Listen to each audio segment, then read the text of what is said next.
হাই everyone মই হৈছে তোমালোকৰ মৰমৰ বেনজিত দাদা আৰু আজি মই তোমালোকৰ ওচৰলৈ আৰু এটা নতুন ট্ৰিক লৈ আহিছোঁ ট্ৰিকটোৰ নাম হৈছে কোএফিচিয়েণ্ট মেথড চোৱা তোমালোক বহুতে কৈ থাকা যে ৰাসায়নিক সমীকৰণ সন্তুলন কৰিবলৈ টান পাওঁ তোমালোকে ঘৰত 10টা 20টা 100টা ৰাসায়নিক সমীকৰণ সন্তুলন কৰিবলৈ প্ৰেক্টিছ কৰি যোৱা আৰু যেতিয়া এক্সামত নতুন এটা সমীকৰণ আহি যায় তোমালোকে নোৱাৰা হোৱা কিয় তোমালোকে হিট এণ্ড টাইম লগাবা এবাৰ 2 দিবা এবাৰ 3 দিবা নাই হোৱা 4 দিছা নাই হোৱা টাইমো গৈছে হোৱাও নাই সেইটো কাৰণে এই যেটো কোএফিচিয়েণ্ট মেথড আছে এই কোএফিচিয়েণ্ট মেথডটো ইউজ কৰি তোমালোকে একো হিট এণ্ড ট্ৰায়াল লগাব নালাগে ডাইৰেক্ট তোমালোকে সমীকৰণটো লিখিবা এই মেথডটো এপ্লাই কৰিবা এনসাৰ ওলাই যাব আৰু সকলো ৰাসায়নিক সমীকৰণৰ কাৰণে হ'ব তো ক্লাস 10 ৰ ষ্টুডেণ্টখিনি একদম ধুনীয়াকৈ কনসেন্ট্ৰেট হৈ পেলাই এইটো মেথড চোৱা তোমালোকৰ বহুত ডাঙৰ এটা প্ৰবলেম আজি মই তোমালোকক সলভ কৰি দিম তোমালোকৰ বেনজিতটা যেতিয়ালৈকে আছে নো টেনশন সায়েন্সত টেনশন নাই ভয় কৰিব নালাগে ধুনীয়া তো তেতিয়াহলে আমি আৰম্ভ কৰোঁ চোৱা দেই মই তোমালোকক কৈছো তোমালোকে জানা যে আমি যেটো হিট এণ্ড ট্ৰায়াল লগাও একদম ইজি বোৰ্ড লগাই দিব পাৰো একদম ইজি বোৰ্ড লগাই দিব পাৰো কিন্তু তেতিয়া ধৰিলা এইটোই AlO2 Al2O3 তোমালোকে কি কৰিবা প্ৰথমতে তোমালোকে ওকে এলুমিনিয়াম এফালে দুটা আছে এফালে 2 দিবা তাৰপিছত অক্সিজেন এফালে তিনটা আছে এফালে দুটা আছে ওকে এফালে 3 দিবা আকৌ এফালে এলুমিনিয়াম দেখিলে এবাৰ চেঞ্জ হৈ যাব আকৌ তোমালোকে ইয়াক চেঞ্জ কৰিব লাগিব তো তেনেকে তোমালোকে হিট এণ্ড ট্ৰায়াল কৰিব পাৰা কিন্তু আমি আজি যেটো কোএফিচিয়েণ্ট মেথড ইউজ কৰিম তাত তোমালোকে ইমান এটা মাথা মাৰিব নালাগে সবতে জাস্ট মেথডটো ইউজ কৰিবা এনসাৰ ওলাব খতম মেথছৰ নিচিনা তো আমি প্ৰথমতে এটোৰ পৰা আৰম্ভ কৰিম চাবা হা তো আমি কি কৰিম যি কিটা তোমালোকৰ দিয়া আছে নহয় বিক্ৰিয়ক আৰু বিক্ৰিয়াজাত পদাৰ্থকিটা তাত just A B C D লিখি দিবা ওকে ঠিক আছে বেনজিতা লিখি দিও তো ইয়াত A ইয়াত B ইয়াত C ইয়াত D hall A B C D লিখিলা লিখাৰ পিছত কি কৰিবা তোমালোকে জাস্ট ইয়াৰ তাৰ এটা মৌলবোৰ তোমালোকে জাস্ট এনেকৈ সমান কৰিবা মানে এফালে কিমানটা আছে এফালে কিমানটা আছে ধৰি লোৱা এলুমিনিয়ামৰ কাৰণে এফালে কি আছে এলুমিনিয়ামৰ লগত অকল A তো A ইকুৱেল হলনে আৰু নাই এফালে কি আছে অকল C আৰু আছে জানো নাই তো C এটো হৈ গল তোমাৰ 1 নম্বৰ সমীকৰণ হ'ব তাৰ পিছত কি আছে কপাৰ Cu ওকে কপাৰৰ কাৰণে এফালে কি আছে অকল B হয়নে কিয়নো কপাৰ সয় এটা আছে 1 * B হল তো B ইকুৱেল এফালে কপাৰ কেটা আছে সৰি এটো কপাৰ কেটা আছে কপাৰ অকল এটা আছে তো D * 1 D হল সো D এটো হৈ গল 2 নম্বৰ সমীকৰণ 3 নম্বৰতে চোৱা ক্লোৰিন কেটা আছে দুটা তো 2 * B কিমান হ'ব টুৱাইস B তো ক্লোৰিনৰ কাৰণে আমি পাম টুৱাইস B হ'ব তাৰ পিছত তোমালোকে এফালে চাবা ক্লোৰিন কেটা আছে তিনটা হয়নে তিনটা তো তিনটা কৰি মানে 3 * C তো 28C তো টুৱাইস B = 28C একনলৈকে হল তো তিনটা আমি পালো হ'ব তো তিনটা ইকুৱেচন এটা আমি সমাধান কৰিব লাগে সমাধান কৰিবলৈ মই তোমালোকক ট্ৰিকটো দি দিছো চোৱা সমাধান কৰিবলৈ ট্ৰিকটো চোৱা আটাইকেইটা ইকুৱেচন চাবা সবতকৈ বেছি কোএফিচিয়েন্ট সবতকৈ ডাঙৰ চলক যাৰ হাতত আছে হেতুক জাস্ট 1 বুলি ধৰি লবা ইয়াত সবতকৈ ডাঙৰ চলক কাৰ হাতত আছে 3C ৰ হাতত কেনে 3 আছে বাকিবোৰ সব 2 1 1 তো আমি জাস্ট কি কৰিম C টোক আমি 1 ধৰি লম হৈ গল C টোক 1 ধৰি বাকিবোৰ মান উলিয়াই যোৱা তো এটা তোমালোকে যদি 1 নম্বৰটোত যদি চোৱা তে তোমালোকে কি পাবা A = C আৰু আমি C টো 1 ধৰিছিলো মানে আমি A = 1 পালো হল প্ৰথমটো সেকেন্ডটো চোৱা B = D আছে তো আমি তাৰ পৰা এটা একো উলিয়াব নোৱাৰো সদ্যহাতে তাৰপিছত আমি চাম লাষ্টটো 3 নম্বৰটো চোৱাচোন টুৱাইস B = 28C দিয়া আছে আৰু C = 1 ধৰি থৈছিলো তো 3 * 1 তো ইয়াৰ পৰা আমি B কিমান পালো B পালো 3/2 এতিয়া আমি 2 নম্বৰটো আকৌ গৈ পেলাই চাওঁগে B = D দিয়া আছে আৰু B টো আমি পালো ইমান গতিকে আমি D = কিমান পাম 3/2 হলনে তো চোৱাচোন আমাৰ আটাইকেইটা মান ওলালে আমাৰ A ৰ মান ওলালে A ৰ মান 1 ওলালে B ৰ মান 3/2 ওলালে C ৰ মানটো 1 পাই থৈছিলো আৰু D ৰ মানটো 3/2 ওলালে একো কৰিব নালাগে এতিয়া জাস্ট ইয়াত বহুৱাই দিয়া 1 * Al B মানটো কিমান পাইছিলো B মানটো পাইছিলো 3/2 CuCl2 C ৰ মানটো কিমান পাইছিলো 1 AlCl3 প্লাস D ৰ মানটো কিমান পাইছিলো D ৰ মানটো পাইছিলো 3/2 তো 3/2 Cu হ'ব খেলিমেলি আছে কোনলৈকে নাই এতিয়া চোৱা এটোই আমাৰ ৰাসায়নিক সন্তুলিত সমীকৰণ তুমি যদি দুফালে চোৱা সমানেই আছে কিন্তু কাহিনীটো এটো যেতিয়া আমি ৰাসায়নিক সমীকৰণটা সন্তুলন কৰো তাত আমি এনেকৈ ভগ্নাংশত নিলিখো 3/2 তো তাক আমি জাস্ট ভগ্নাংশৰ পৰা ভাঙি দিব লাগে আমি কি কৰো ইহঁতৰ গসাগু বা লসাগু বা এলসিএম টোৰে আমি জাস্ট পূৰণ কৰি দিব লাগে হয়নে হৰবোৰৰ লসাগু বা এলসিএম টোৰে ইয়াতো 2 আছে চোৱাচোন ইয়াতো হৰ 2 আছে ইয়াতো হৰ 2 আছে ডিনোমিনেটৰ 2 আছে তো আমি একো চিন্তা কৰিব নালাগে জাস্ট 2 এ সবকে পূৰণ কৰি দিলে হ'ল তো আমি কি কৰিম 2 এ সবকে পূৰণ কৰি দিম 2 এ সবকে পূৰণ কৰি দিম প্ৰথমতে 1 আছিলে 1 ৰ লগত 2 পূৰণ কৰিলে কিমান হ'ব 2al হল তাৰ পিছত 3/2 3/2 ৰ লগত 2 পূৰণ কৰিলে কিমান হ'ব 3 2 এ 2 কাট খাই যাব হয়নে তো 3CuCl2 3CuCl2 হ'ব আৰু তাৰ পিছত আহিলে AlCl3 আগৰ কি আছে 1 আছিলে তো 1 ৰ লগত 2 পূৰণ কৰিলে কিমান হ'ব 2 ঠিক আছে তো 2AlCl3 হল প্লাস লাষ্টৰ চাওচোন 3/2 আছে 3/2 ৰ লগত 2 পূৰণ কৰিলে কিমান হ'ব 3Cu হৈ গ'ল সমাধান হৈ গ'ল সন্তুলিত হলনে সন্তুলিত চাওচোন 2al আৰে বেক হৈ গৈছে 2al plus 3CuCl2 AlCl3 2AlCl3 3Cu এনসাৰটো এইটো মই তলত লিখি থৈছো তোমালোকে ভেৰিফাই কৰিবৰ কাৰণে হল শুদ্ধ হলনে একেবাৰে ইজি হয়নে সো আমি বেলেগ এটা কৰিছা আমি জাস্ট কি কৰিম কোএফিচিয়েন্ট দিম সমাধান কৰিম খতম এইটো চাও এইটো অকমান তোমালোকৰ ট্ৰিকি যেন লাগিব পাৰে দেখাত একেবাৰে ইজি যেন লাগিছে কিন্তু কৰিলে তোমালোকে গম পাবা আমি আগৰ মেথড ইউজ নকৰো আমি কি কৰিম আমাৰ কোএফিচিয়েন্ট মেথড ইউজ কৰিম কি কম আমি জাস্ট ইহঁতৰ আগত a b c d বহাই যাম a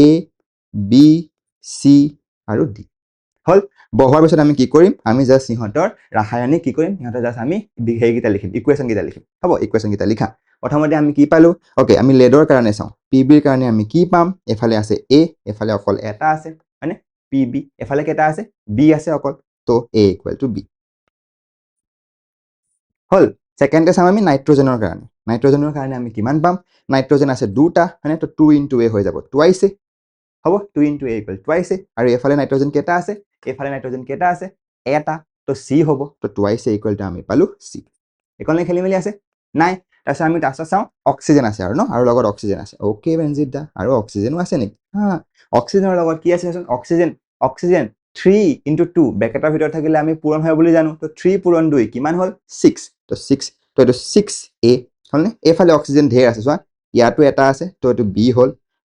ইয়াতো দুটা আছে তো প্লাস টুৱাইস c হল আৰু ইয়াতো আছে প্লাস টুৱাইস d হল একো ভয় কৰিব নালাগে জাস্ট গুটেটো চাই যোৱা চোৱা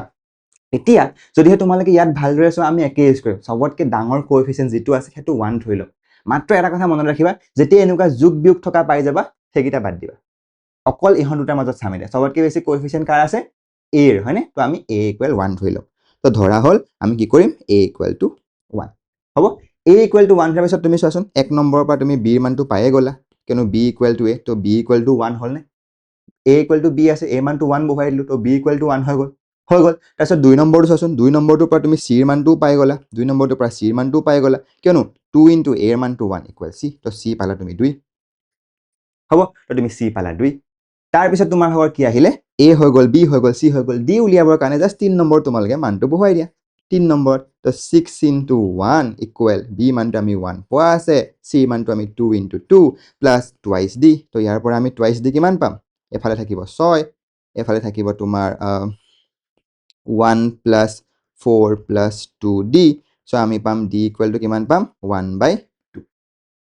আৰে একে 4 এ 5 এফালে গুচি আহিব 6 - 5 হ'ব তো 5 = টুৱাইস d সৰি 6 - 5 = 1 হ'ব তো 1 = টুৱাইস d হ'ব তো d = কিমান পাম 1/2 হ'ব তো আমি কি পালো আমি a ও পালো b ও পালো c ও পালো d ও পালো সেম এতিয়া আমি জাস্ট ইয়াত বহুৱাই দিম কি কৰিম আমি এতিয়া আমি জাস্ট বহুৱাই দিম একো আমি হিট এন্ড ট্ৰায়াল নাই খেলা দেখিছানে একো হিট এন্ড ট্ৰায়াল নাই খেলা তো 1 PbNO3 হল b ৰ মানটো কিমান পাইছিলো b ৰ মানটো পাইছিলো 1 সো 1 PbO c ৰ মানটো কিমান পাইছিলো 2NO2 হলনে প্লাস d ৰ মানটো কিমান পাইছিলো 1/2 O2 আমি কি কৰিম চোৱাচোন ভগ্নাংশ অকল এটোত আছে তো 2 এটা আছে যে সো সেই 2 টোৱে জাস্ট আমি সবকে পূৰণ কৰি দিম হ'ব পূৰণ কৰি দিয়া হৈ গল খতম তো আমি প্ৰথমতে পালো লেড নাইট্ৰেট সো লেড নাইট্ৰেটত কি হ'ব 2 1 আছিলে 1 পূৰণ 2 2 সো 2 PbNO3 হল তাৰ পিছত 1 PbO আছে তো তুমি 2 ৰে মাল্টিপ্লাই কৰি দিয়া 2 PbO হলনে প্লাস আকৌ তোমাৰ ভাগৰ 2 ৰে মাল্টিপ্লাই কৰিলে কিমান হ'ব 2 * 2 = 4 NO2 ৰ আগত 4NO2 আৰু তাৰ পিছত লাষ্টৰটোত অক্সিজেনৰ লগত 1/2 আছে 2 ৰে পূৰণ কৰিলে কিমান হ'ব 1 সো এটো পাই যাম আমি O2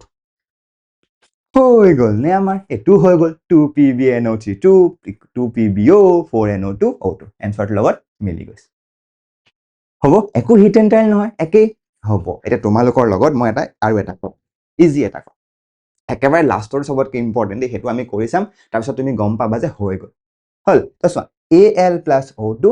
Al2O3 একদম ইজি এটা মই তোমাক দিছো কৰিবৰ কাৰণে বলা আমি কৰো কি কৰিম আমি জাস্ট ইয়াত a b c সবৰ আগে আগে বহাই যাম কোএফিচিয়েন্ট বহাৰ পিছত আমি জাস্ট দুইফালে সমাধান কৰিম এফালে তোমাৰ এলুমিনিয়ামৰ কাৰণে কি আছে এলুমিনিয়ামৰ কাৰণে আছে এফালে আছে a অকল এফালে এটা আছে তো a * 1a আৰু এফালে কি হল al2 তো এফালে কিমান হ'ব টুৱাইস c হলনে তো এটো হৈ গল আমাৰ 1 নম্বৰ তাৰ পিছত আহিলে b অক্সিজেনৰ কাৰণে কিমান আছে দুটা আছে তো 2 * b কিমান হ'ব টুৱাইস b এফালে কিমান আছে 3 * c so 28c তো টুৱাইস b ইকুৱেল হৈ গল 28c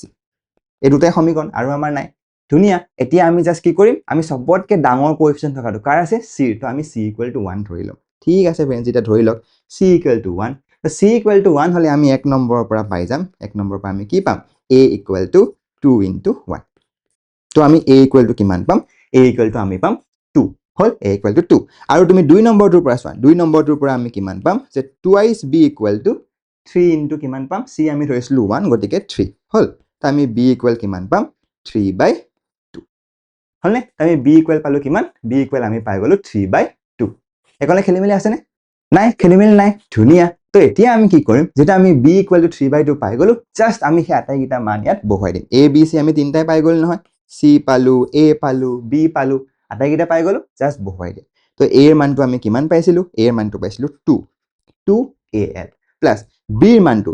আমি কিমান পাইছিলো 3/2 O2 হলনে আৰু c এর মানটো আমি কিমান পাইছিলো 1 তো আমি লিখিম Al2O3 ভগ্নাংশ আছে ভগ্নাংশ থাকিলে আমি তল হৰটোৰে পূৰণ কৰি দিম তো দুইটোৱে সবকে পূৰণ কৰি দিলু হল মানে লসাগুৰে কৰিব লাগে কিন্তু যেতিয়া এটা থাকে তাৰ তলৰটোৱে হয় দুটা একে থাকিলে তলৰটোৱে হয় ধুনিয়া দুটা হৰ একে থাকিলে তো প্ৰথমতে কি হ'ব 2 * 2 = 4 4al তাৰপিছত 3/2 অকল 3 থাকি যাব 3O2 এফালে দুই এটা পূৰণ কৰিলে 2al2O3 হলনে এটো এনসাৰ বেনজিদা হলনে এটো চাচোন 4al 3O2 al2O3 হল না আমি ধাতু অধাতু বিচাৰি ফুৰিব লগিয়া হৈছে না আমি অক্সিজেন হাইড্ৰোজেন বিচাৰি ফুৰিব লগিয়া হৈছে আমি জাস্ট এফালৰ পৰা কৰি গৈছো তো এটো চোৱা এটো সবতকে টান তোমালোকে যদি এটো প্ৰশ্ন আগতে কৰা নাই তোমালোকে হিট এণ্ড ট্ৰায়াল ইউজ কৰি কৰিব নোৱাৰা তোমালোকে হিট এণ্ড ট্ৰায়াল ইউজ কৰি কৰোতে মাথাটো গৰম হৈ যাব হেতু কাৰণে আমি কি কৰিম আমাৰ কোএফিচিয়েন্ট মেথড ইউজ কৰি দিলে একেবাৰে ইজি একোৱে টান ন চাবা দে কেনেকৈ কৰিম কি কৰিম আমি জাস্ট আমি a b c d কোএফিচিয়েন্ট কেইটা দিলো তাৰপিছত আমি কি কৰিম জাস্ট আমি মেথছ কৰা তো প্ৰথমতে আহিলে carbon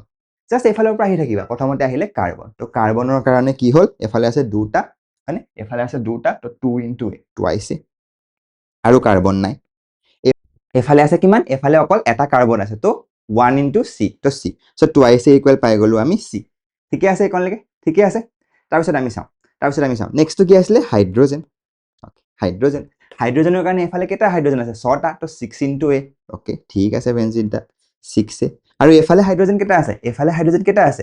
2d হলনে so twice d ঠিক আছে টুৱাইস d আৰু কিবা অক্সিজেন আছে তো অক্সিজেনৰ কাৰণে এফালে কি আছে দুটা অক্সিজেন 2 * b ওকে বেনজিদা ওকে আমি পাৰিছো অক্সিজেন কি হল এটা আছে তো 1 * d আৰু ইয়াত আছে 2 * c তো twice c + d okay twice c + d এতিয়া আমি ইয়াত কোনটো কাৰণে এক লম বাৰু কোনটোত আমি এক লম তলৰটো আমি নধৰো এটো বাদ দিয়া হ'ব তাৰ ওপৰৰ দুটাৰ মাজত সবতকে বেছি কোএফিচিয়েন্ট কাৰ আছে a 6 আছে হয়নে তো হেতু কাৰণে আমি কি কৰিম a = 1 ধৰিম ঠিক আছে তো a = আমি 1 ধৰি ললো a = 1 ধৰাৰ লগে লগে যেটো 1 নম্বৰ সমীকৰণ আছিল এটো 2 দি দিও এটো 3 দি দিও যেটো 1 নম্বৰ সমীকৰণ আছিল তাৰ পৰা আমি কি পাম তাৰ পৰা আমি 2 * a মান 1 বহুৱাই দিয়া ইকুৱেল c পাই গলা তো c = তোমালোকে 2 পাই গলা তাৰপিছত তোমালোকৰ যেটো 2 নম্বৰ সমীকৰণ আছিল তাৰ পৰা তোমালোকে যদি 6 * a মান বহুৱাই দিয়া টুৱাইস d আহিলে তো ইয়াৰ পৰা তোমালোকে d = পাই গলা 6/2 তো = 3 আৰে 6 * 1 6 টুৱাইস d তো d = হ'ব 6/2 তো 3 হল তাৰপিছত 3 নম্বৰ সমীকৰণটোৰ পৰা 3 নম্বৰটো যদি তোমালোকে চোৱা কি কৰিবা ওকে টুৱাইস b = c এৰ মানটো আমি অলপ আগতে পালোৱে c এর মানটো 2 পালো সো 2 * 2 d এর মানটো আমি অকমান আগত পালো 3 সো d এর মানটো আমি বহাই দিলো 3 তো ইয়াৰ পৰা পালো 7 মানে আমি কি পালো টুৱাইস b = 7 তো ইয়াৰ পৰা আমি b = পাই গলো 7/2 হৈ গল নে আমাৰ a এৰ মানো ওলালে b এৰ মানো ওলালে c এৰ মানো ওলালে d এৰ মানো ওলালে এতিয়া কি কৰিব লাগে আৰু এতিয়া জাস্ট মানগিটা ইয়াত বহুৱাই দিব লাগে বলা বেনজিদা বহুৱাই দিও 1 ক'লা ক'লা ক'লা আঁকিব লাগিব 1C2H6 1C2H6 বিৰ মানটো পাইছিলোঁ আমি 7/2 7/2O2 চিৰ মানটো পাইছিলোঁ আমি কিমান চিৰ মানটো পাইছিলোঁ আমি 2 তো 2CO2 আৰু ডিৰ মানটো আমি কিমান পাইছিলোঁ ডিৰ মানটো আমি পাইছিলোঁ 3H2O আৰে হৈ গ'ল মাত্ৰ ইয়াৰ এটা ভগ্নাংশ আছে গতিকে আমি কি কৰিম হৰটোৰে সবকে পূৰণ কৰি দিম কিমান আছে 2 সো 2 ৰে পূৰণ কৰি দিয়া কিমান পালা আৰে 2C2H6 পিছত 7O2 তাৰপিছত 2 দুগুণ 4 4CO2 তাৰপিছত 3 দুগুণ 6 6H2O হৈ গ'ল নে চোৱাচোন 2 হৈ গ'ল তাৰপিছত ইয়াত 7 আহি গ'ল ইয়াত 4 আহি গ'ল ইয়াত 6 আহি গ'ল সেইটোৱে হৈছে নে 2 7 4 6 যদি তোমালোকে হিট এণ্ড ট্ৰায়েল কৰিলাহেঁতেন এই 7টো পাওঁতে তোমালোকৰ পৰীক্ষা শেষ হ'লহেঁতেন যদি তোমালোকে ঘৰত প্ৰেক্টিচ কৰি যোৱা নাই সেইটো কাৰণে এতিয়াৰ পৰা তোমালোকৰ ৰাসায়নিক সমীকৰণ সন্তুলন কৰাত আশা কৰোঁ একো প্ৰব্লেম নাথাকে যদি ভাল পাইছা তোমালোকে ট্ৰিকটো মোক একদম কমেণ্ট কৰি জনাবা যাতে মই মটিভেশ্যন পাওঁ আৰু তোমালোকক আৰু বহুত ট্ৰিক্স দি থাকিব পাৰোঁ হ'ব আৰু তোমালোকৰ কাৰণে গৃহকাৰ্য আছে তোমালোকৰ কাৰণে গৃহকাৰ্য আছে এইকেইটা এই তিনিটা তোমালোকে ধুনীয়াকৈ কোএফিচিয়েণ্ট মেথড ইউজ কৰি কৰা আৰু কমেণ্টত এনচাৰকেইটা লিখা হ'ব কমেণ্টত এনচাৰকেইটা লিখা আৰু এটা কথা যোনে আমাৰ পেইড বেচটো জইন কৰা আছে তোমালোকেতো জানাই ৰাইট আমাৰ বেনজিত দাই পেইড ইমান ধুনীয়াকৈ পঢ়াই আছে গোটেই ছায়েন্সখন ইমানেই ট্ৰিক্স আমি একো চিন্তাই কৰিব লগা হোৱা নাই যদিহে তোমালোকে পেইড বেচ জইন কৰা আছে তোমালোকে এনেকুৱা আটাইবোৰ ৰাসায়নিক সমীকৰণ যিমানবোৰ আছে ৰাসায়নিক সমীকৰণ তোমালোকৰ কিতাপখনত গোটেইবোৰ ৰাসায়নিক সমীকৰণ এনেকৈ ট্ৰিক্সবোৰ ইউজ কৰি মই সলভ কৰি থৈ দিয়া আছে হ'ব তো তোমালোকে পেইড বেচ থকাখিনি ধুনীয়াকৈ নোটছত গৈ পেলাই তোমালোকে যেতিয়া ট্ৰিক্সবোৰ পাবা তো এনেকৈ তোমালোকে পিডিএফত গোটেই ট্ৰিক্সবোৰ দিয়া আছে তোমালোকে সব ৰাসায়নিক সমীকৰণ ট্ৰিক্সটো লগাই সলভ কৰিব পাৰিবা লাষ্ট কথাটো হ'ল লাষ্ট বনাছটো হ'ল চোৱা কেতিয়াবা তোমালোকে একদম ইজি থাকিব পাৰে মানে জাষ্ট তোমালোকে চালেই গম পোৱা সেইটো কাৰণে কি কৰিবা প্ৰথম 20 সেকেন্ড মান প্ৰথম 15 সেকেন্ড মান 10 সেকেন্ড প্ৰথম 10 সেকেন্ড হিট এণ্ড ট্ৰায়েল লগাই চাবা যদিহে নাই পৰা ধুনীয়াকৈ কোএফিচিয়েণ্টলৈ শিফট কৰা আমাৰ এইটো ট্ৰিক ইউজ কৰা সলভ কৰা যদিহে তাৰ আগতে ওলাই গৈছে কোএফিচিয়েণ্ট নকৰিও যদি তুমি দেখিলেই গম পোৱা আৰু এইটো হ'ব মজা লাগিল নে আজি ট্ৰিক্সটো বুজি পেলাই আশা কৰোঁ তোমালোক সকলোৱে খুব ধুনীয়াকৈ বুজি পালা সকলোৰে বহুত হেল্প হ'ব ট্ৰিক্সটোৰে কাহিনী সেইটো যেতিয়ালৈকে ব্ৰেইনজিটা আছে তোমালোকৰ সায়েন্সখন একদম ইজি বনাইহে এৰিম মই একদম ইজি বনাইহে এৰিম হ'ব ঠিক আছে বাই বাই আকৌ লগ পাম এটা নতুন ভিডিঅ'ত